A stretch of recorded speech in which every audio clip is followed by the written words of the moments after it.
In the past week, some things have been brought to light, brought to my attention, that just kind of hit me in the homeschool mom gut, if I'm going to be quite honest with you, that I wasn't exactly excited about. I'll put it that way.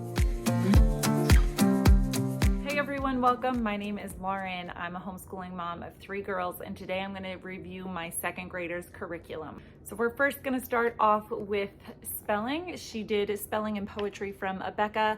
This was a really good, thorough spelling program, traditional spelling. There's 33 weeks, 33 lists, and there is activities to do. There are some sight words that they add in. There are about halfway through, they bring in vocabulary words, 3 vocabulary words. They have different little activities to do to break it down, to practice the words within like sentences. Sometimes they have the activities based on the phonics, like what phonics rules that they have in common. This is a strong spelling program. It's not extremely difficult, but it's not on the, I wouldn't say it's like on the gentler side. It starts off very gentle, but then it progresses throughout the year. We did not get to the poetry, and that's fine. I didn't really have high expectations for that. So they do have poetry built in, and you could do that as you would like, but we really didn't do that. She just stuck mostly to the spelling. Highly recommend Abeka Spelling and Poetry if you're looking for just a straightforward, to the point, simple spelling program. So for handwriting, she did The Good and the Beautiful Level 3. This is when they introduce cursive. So I really like the way that they do this because it's pretty self-explanatory that children can teach themselves. They do it in so first of all, they introduce cursive very slowly. They take a very gentle approach because it is supposed to be child-led. And so they make sure the font is very large. How they teach is with a rainbow, so they know that red is first, and then the second dot is orange, and then third dot is yellow, and so on and so forth. So it helps guide and direct the child to know where their pencil should be going and how to form the letter.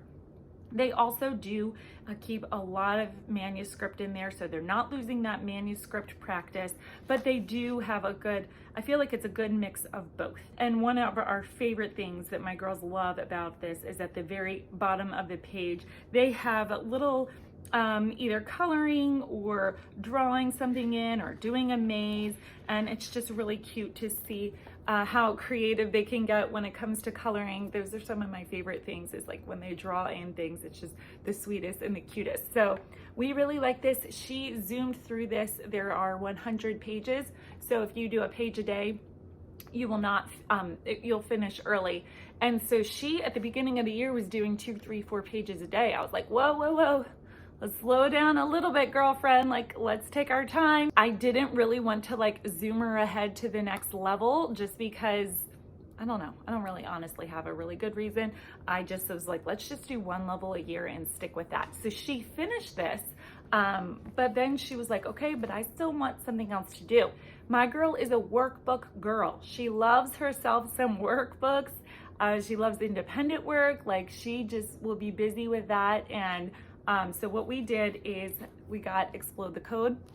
I asked about this a few months ago. I put a video out saying that she wanted something extra. So she did Explode the Code. I got 3.5. I wasn't quite exactly sure where to go.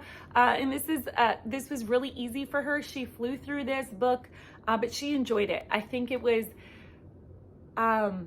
easy enough that she could enjoy it, like I said, and fly through the book and do a bunch of pages a day, but not so easy that it was like insulting, like, why are you giving me this baby work? You know, it was a good mix. So this just helped kind of incorporate phonics rules, is basically what it was, and like just phonics review. So I think that's really good because we didn't focus on that too much this year in 2nd grade. And so this was really good to just have this. There are, let me see, I think there's 15 lessons, and each lesson is going to focus on different rules. So like it might be TH It might be words with silent E. It might be AY, OW, so you kind of get the point. And then there's different exercises within that lesson. So I think there was 8 pages per lesson. She would want to do a whole lesson per day. So she would do 8 pages. And I was like, let's slow down a little bit. And she was not interested in that. So I said, okay, if you want to do 8 pages a day, that's fine. It was really fun to grade when I got behind like 2 or 3 days. I'm like grading 20 pages at a time to review. But anyway, it's fine. So she finished this. She zoomed through this. I feel like a lot of homeschool moms share Explode the Code. I think it's a really cute, it has silly little sentences and phrases in it. Just kind of make it light and fun. Not too serious, but still does really well, does a good job of reinforcing phonics. So far so good on all of the curriculum that we have got. I forgot to show this, but I wanted to make sure I included it. This is reading comprehension from Becca. She did this once a week on Fridays, and she would just read the passage. It was either fiction or nonfiction, and then do the answers on the back. And this just really helped, I think, improve her reading comprehension skills. I think that this was a really good curriculum to use to make sure that she was really getting what she was reading. Next, I'm going to share math, which was the Good and the Beautiful Math 2. She did really, really well with this math. I think I'm really impressed by like how far she came along this year. She's learned a lot of good, solid concepts. I feel like they took a pretty big leap from level 1 to level 2. And I wasn't sure how it was going to go because, again, she went from the old version to the new version, but she kept up really wonderfully. She went in and didn't skip a beat. So I think it worked out really well. I really appreciate their approach, the lessons, and the teacher guide and independent work, and everything is built into one book. So I think that that's really great. They have a little fun little math box manipulative. They have independent work built in, that they do a whole sheet of independent work every single day.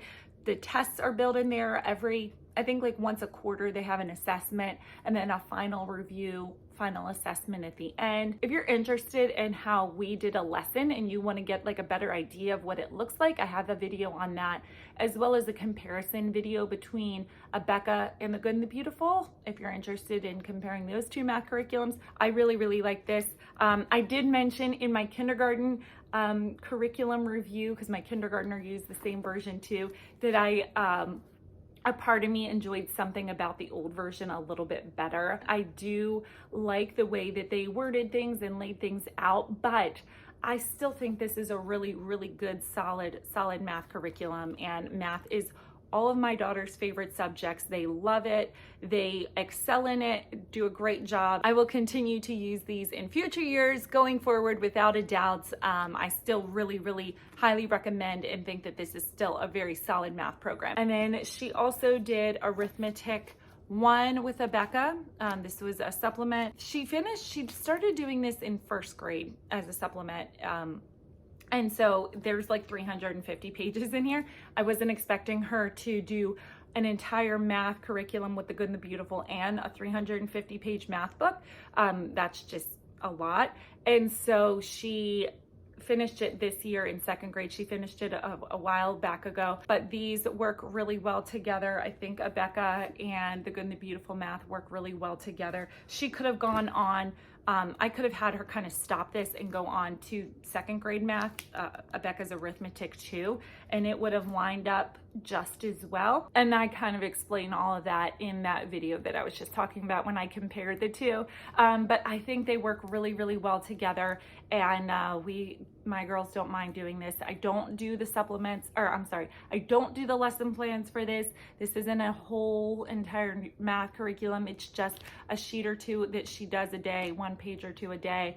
And that's just it, just to give her some extra math practice. Okay, and then lastly, I saved this one for last because in the past week, some things have been brought to light, brought to my attention, that just kind of hit me in the homeschool mom gut, if I'm going to be quite honest with you, that I wasn't exactly excited about. I'll put it that way.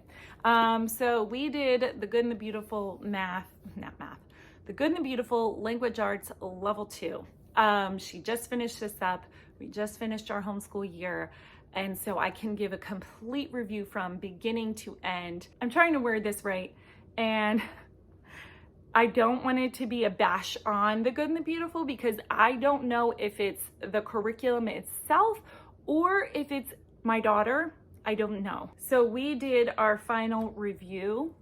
There's no tests in here, but we did our final review. And she just kind of looked at me like a deer in headlights, which I found was a little bit alarming. It was kind of like, really? We went through this whole year and you can't repeat any of this to me? So then I went and looked back and was like, how much of this was being reviewed a lot? And I didn't really find a lot of exercises where it was like, find the verb, tell me the verb, underline the verb. So there's 120 lessons in here, which is great. That means it's 4 days a week, and it's less than a traditional workbook of maybe 170, 180 lessons, which is what you typically think of when you think of a curriculum. So they are trying to include a lot though. They have phonics, reading, spelling. Now the reading is just readers. It's not a whole lot of reading in here. Spelling, writing, grammar and punctuation, literature, poetry, memorization, art, and geography. What I think it is going wide, but not going deep. So trying to cover many subjects, but not going deep into the subjects. And I truly, because you might say, well, you've done reviews on this and you've liked it, and you talked about how great it was. And it is still great. I still enjoy it. My daughter doesn't extremely love language arts, but I don't think she's gonna love any language arts, to be honest with you. But I lost my train of thought. But yeah, okay. So this week, literally just this week, is when I realized, whoa, I don't think she has really grasped as much as I thought she had. And you may be wondering, well, how did you not know? And I think it was kind of a fact of, she did the independent work really well. She had some issues with some of the exercises, but for the most part, she did the independent work really well. So it didn't really raise red flags. It didn't really raise cause for concern until it was pointed out, specified point blank. It was further revealed this week. Again, this is all just happening in the past few days. She had to take an assessment for something, which I'll get into that later. And she took an assessment. Language was part of it. She did great in reading. She did great in math. When it came to language,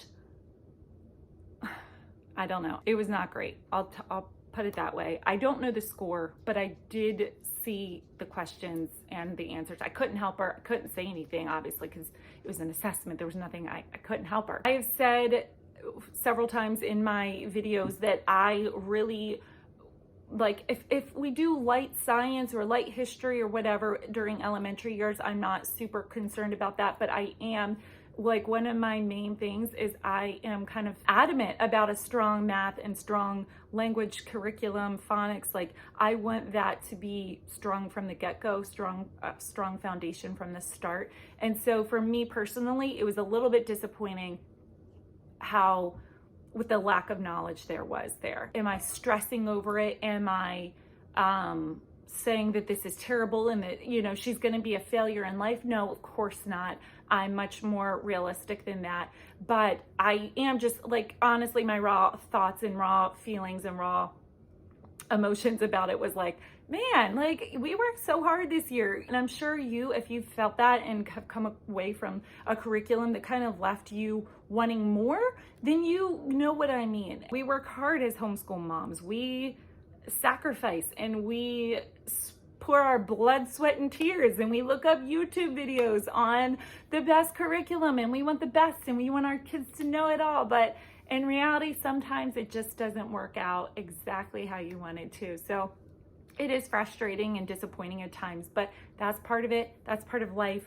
Will she move on? Yes, of course, absolutely. Is it a good and beautiful issue? Maybe. Is it my child's issue? Maybe. Is it a little bit of both? I don't know. I'm not going to sit here and give a conclusive argument. I was not, promise you, expecting to give that review. Had I made this video a week ago, it would have looked different. But I just feel like all of this came flooding in all at once within 1 week. And I just had all of these realizations. After I had made this, and while I'm editing this video, I had a few days to do a little bit of self-reflection, and I realized that I think the thing that was bothering me the most, and I didn't realize it at the time, is that when it came down to it, I felt like I had failed her. I felt like it was my fault. If I had done something different, if I had done something more, if only this, fill in the blank, this would have gotten a better result, or the result that I desired. And I just put it on myself.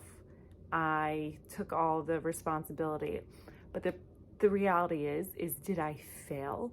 Absolutely not. We did the curriculum day in, day out, good days, bad days, and everything in between. And so that was not a fail. We did it. And again, even though it didn't give me exactly what I thought she should have, we still did the work. We still did the hard work. We still showed up. We were consistent. We were faithful. And I think that there's still something to be said about that. And so if you have ever felt like that, kind of were taken aback a little bit, and you felt like you failed your kids in some way or another, you are not a failure.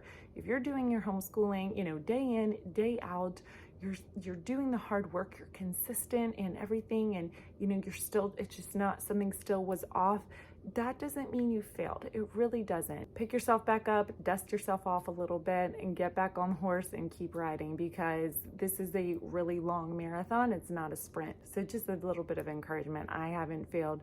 You're not a failure either. So anyway, with that said, The Good and the Beautiful is coming out with a new version, an updated version of level K, level 1, and level 2. I think this version is on sale still. It's 50% off if you want to get it.